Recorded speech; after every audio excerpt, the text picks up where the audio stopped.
Good morning दोस्तों। कक्षा 11 के नामा के मूल तत्व विषय में हमने पिछले वीडियो में रोकड़ बट्टा, व्यापारी बट्टा और कसर के बारे में पढ़ाई की थी।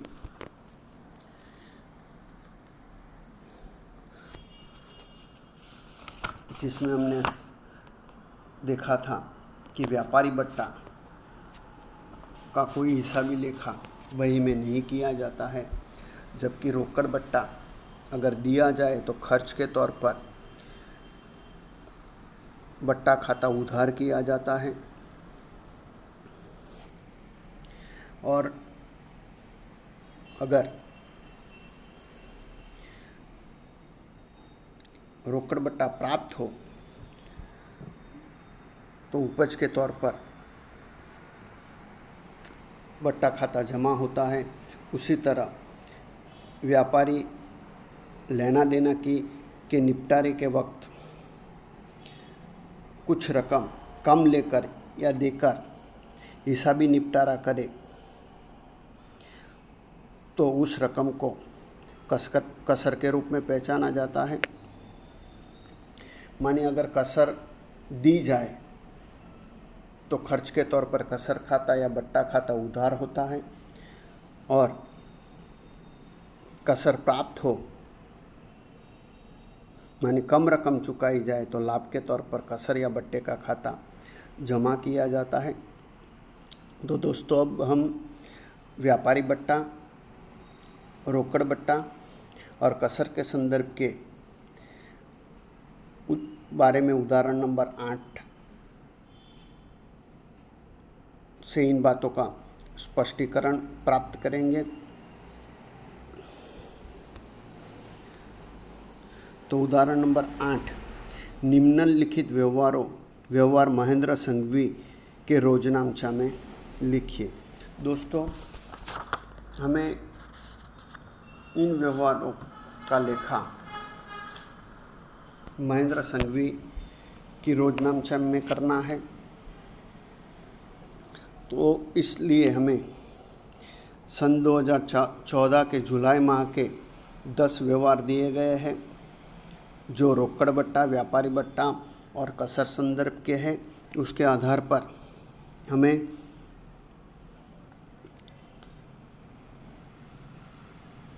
रोजनामचा तैयार करनी है।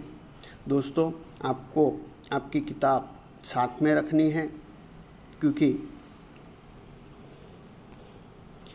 व्यवहार की रकम देखने के लिए आपको आपकी किताब की आवश्यकता होगी।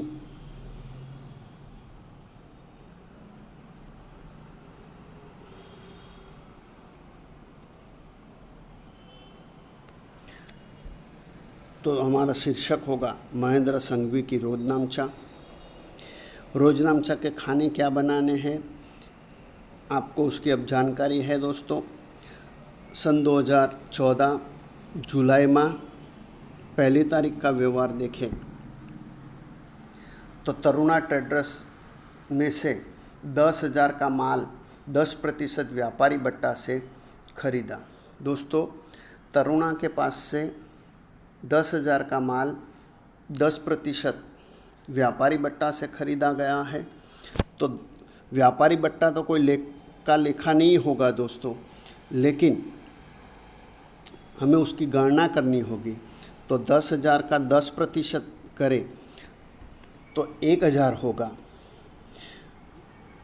तो 10,000 में से 1,000 व्यापारी बट्टा घटाने पर शुद्ध कीमत होगी 9,000। तो 9,000 का माल खरीदा है और माल खरीदा है इसलिए खरीद खाता उधार होगा और तरुणा ब्रदर्स लाभ देने वाली है इसलिए तरुणा ब्रदर्स का खाता जमा किया जाएगा। तो हमारी रोजनामचा होगी खरीद खाता उधार 9,000 और तरुणा ब्रदर्स खाते का 9,000। विवरण लिखा जाएगा 10,000 का माल 10% व्यापारी बट्टा से तरुणा ब्रदर्स से खरीदा। दोस्तों दूसरा व्यवहार 5 तारीख का देखें तो गांधी ब्रदर्स को 7,000 का माल 5% व्यापारी बट्टा से नगद बेचा।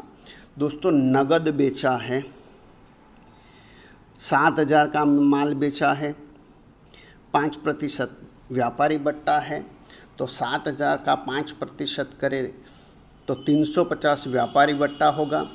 तो 7,000 में से 350 व्यापारी बट्टा काटने पर शुद्ध कीमत होगी 6,650, और ये 6,650 का माल नगद बेचा माने रोकड़ प्राप्त होगी, इसलिए रोकड़ खाता उधार और बिक्री खाता जमा होगा। तो हमारी रोजनामचा होगी रोकड़ खाता उधार 6,650, वो बिक्री खाते का 6,650।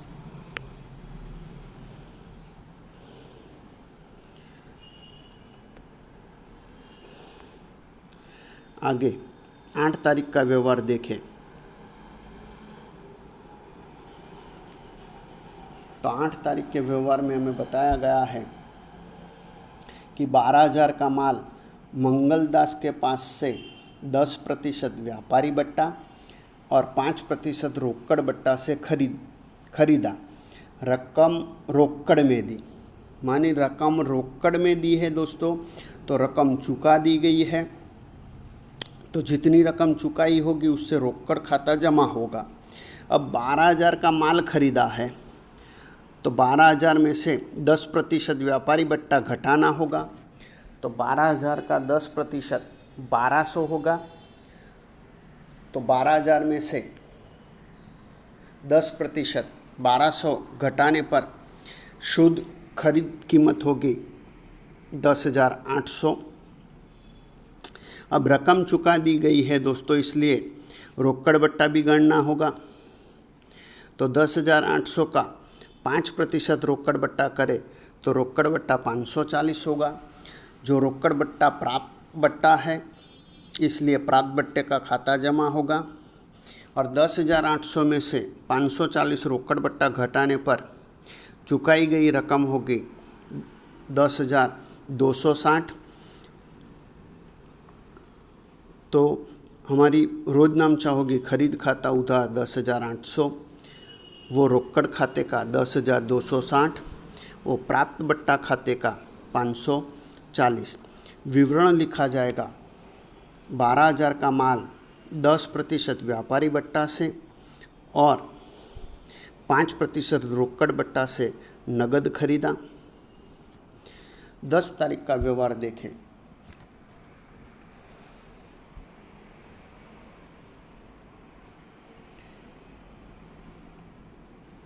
तो विरल को 11,000 का माल 10% व्यापारी बट्टा और 5% रोकड़ बट्टा से बेचा।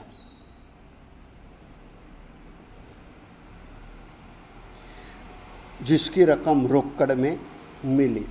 अब दोस्तों यहाँ रकम प्राप्त हो गई है और माल की कीमत 11,000 है, उस पर 10% व्यापारी बट्टा गिनना है। तो 11,000 का 10% की गणना करें तो 1,100 होंगे। तो 11,000 में से 10% 1,100 व्यापारी बट्टा घटाने पर शुद्ध कीमत होगी 9,900, जिस पर रकम प्राप्त हुई है, इसलिए 5% रोकड़ बट्टा देना होगा। तो 9,900 का 5% करें तो 495 होंगे।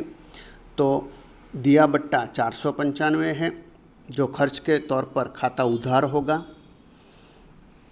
9,900 में से 495 रोकड़ बट्टा दिया गया, तो शेष बचेंगे 9,405 जो प्राप्त होंगे, इसलिए रोकड़ खाता उधार होगा।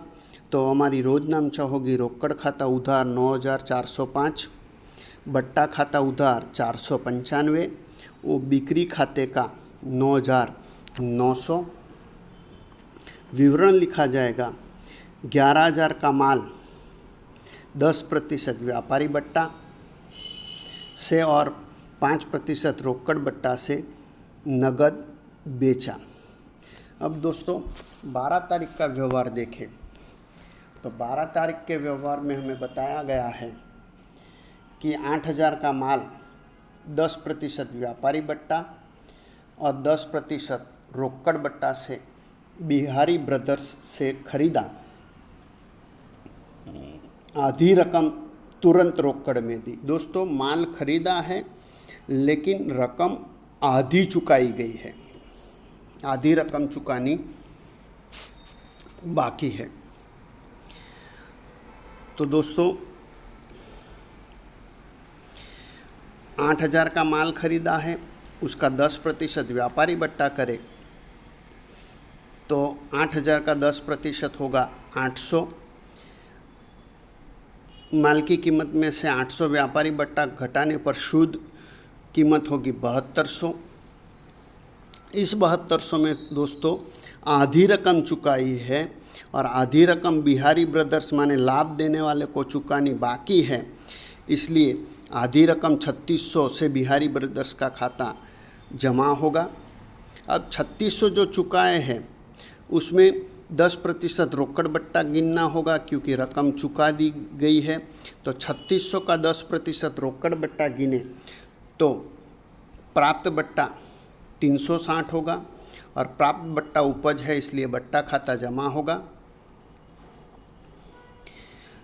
और 3600 में से 360 रोकड़ बट्टा घटाने पर शेष मिलेगी 3,240 जो चुकाए हैं, इसलिए रोकड़ खाता जमा होगा।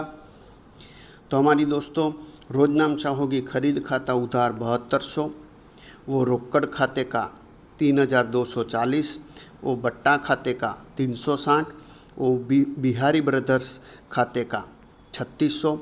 विवरण लिखा जाएगा 8,000 का माल 10% व्यापारी बट्टा से और 10% रोकड़ बट्टा से बिहारी ब्रदर्स से खरीदा, आधी रकम रोकड़ में चुकाई।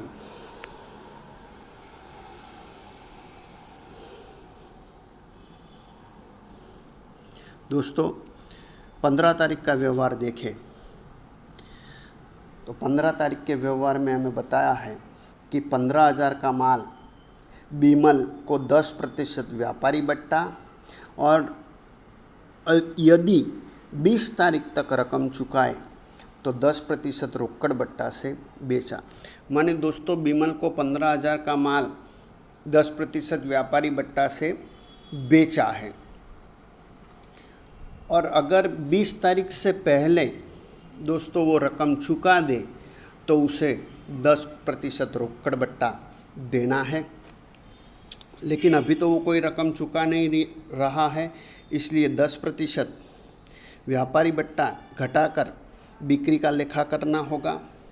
तो 15,000 का 10% करे तो 1500 आएंगे, तो 1500 व्यापारी बट्टा हुआ। 15,000 में से 1500 व्यापारी बट्टा घटाने पर शुद्ध कीमत होगी 13,500, माने बिक्री 13,500 की हुई।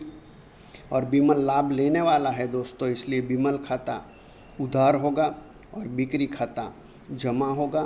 तो रोजनामचा होगी बीमल खाता उधार 13,500 और बिक्री खाते का 13,500। विवरण लिखा जाएगा 15,000 का माल 10% व्यापारी बट्टा से बीमल को बेचा।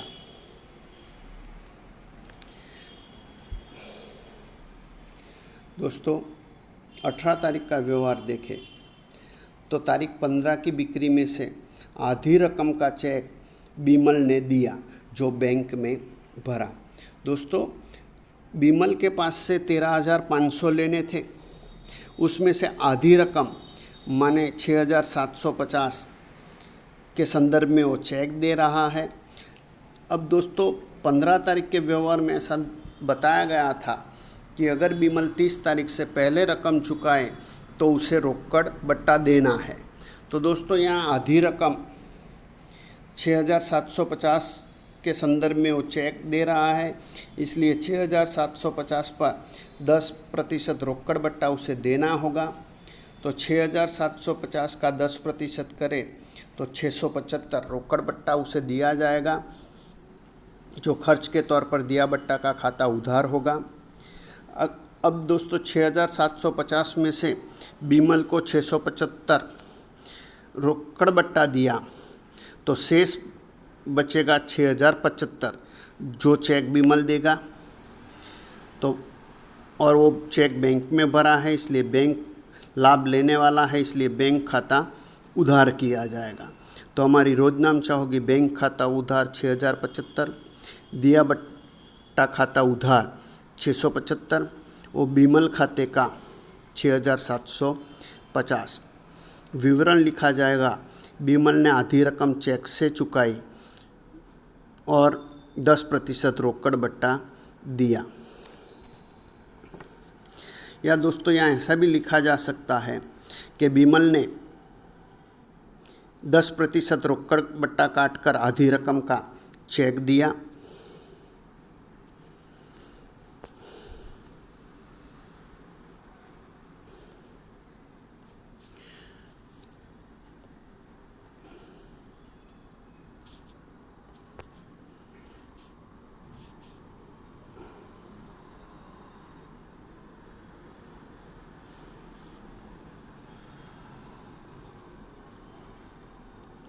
अब दोस्तों 22 तारीख का व्यवहार देखें तो बीमल ने बाकी लेनी रकम रोकड़ में चुकाई। अब दोस्तों बीमल के पास से 13,500 लेने थे, उसमें से आधी रकम माने 6,750 के संदर्भ में उसने चेक दिया था, तो अब भी उसके पास से 6,750 लेना बाकी है जो वो चुका रहा है। लेकिन 22 तारीख को दोस्तों चुका रहा है, इसलिए उसे अब रोकड़ बट्टा नहीं दिया जाएगा। तो 6,750 बीमल से प्राप्त हो रहा है, इसलिए रोकड़ खाता उधार होगा। और बीमल लाभ देने वाला है, इसलिए बीमल का खाता जमा होगा। तो हमारी रोजनामचा होगी रोकड़ खाता उधार 6,750 और बीमल खाते का 6,750। विवरण होगा, बीमल ने बाकी लेनी रकम 6,750 चुकाई। 25 तारीख का व्यवहार देखें तो सुनीता के पास से 1,020 लेने थे। दोस्तों सुनीता के पास से 1,020 लेना था, उसने चुकता हिसाब में 1,000 नगद दिया।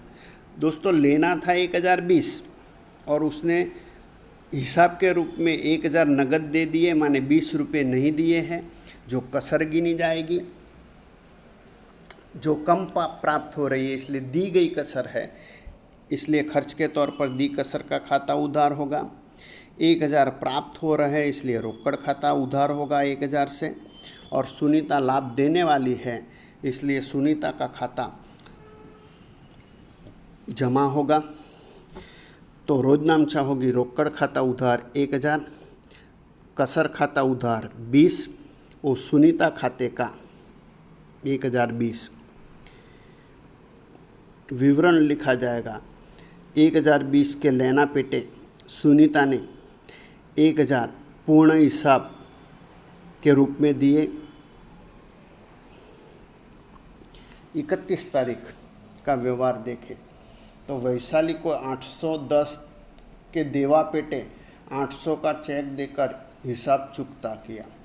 दोस्तों वैशाली को 810 के देवा पेटे 800 का चेक दिया है, माने 800 का चेक दिया है तो बैंक रकम चुकाने वाली है, इसलिए 800 से बैंक खाता जमा होगा। और वैशाली को हमने 10 रुपये कम चुकाए हैं, इसलिए वो कसर के तौर पर हमारा लाभ बनेगा, इसलिए कसर खाता जमा होगा 10 रुपये से। और वैशाली लाभ लेने वाली है, इसलिए वैशाली का खाता उधार किया जाएगा। तो हमारी रोजनामचा होगी वैशाली खाता उधार 810, वो बैंक खाते का 800, वो कसर खाते का 10। विवरण लिखा जाएगा, वैशाली को 810 के देवा पेटे 800 का चेक पूर्ण हिसाब में दिया। दोस्तों सभी व्यवहार की रोजनामचा हो गई है, अब योग आपको कर देना है। अब दोस्तों उपज खर्च और डूबत ऋण और डूबत ऋण वापसी के संदर्भ के व्यवहारों के बारे में आगे के वीडियो में जानकारी प्राप्त करेंगे।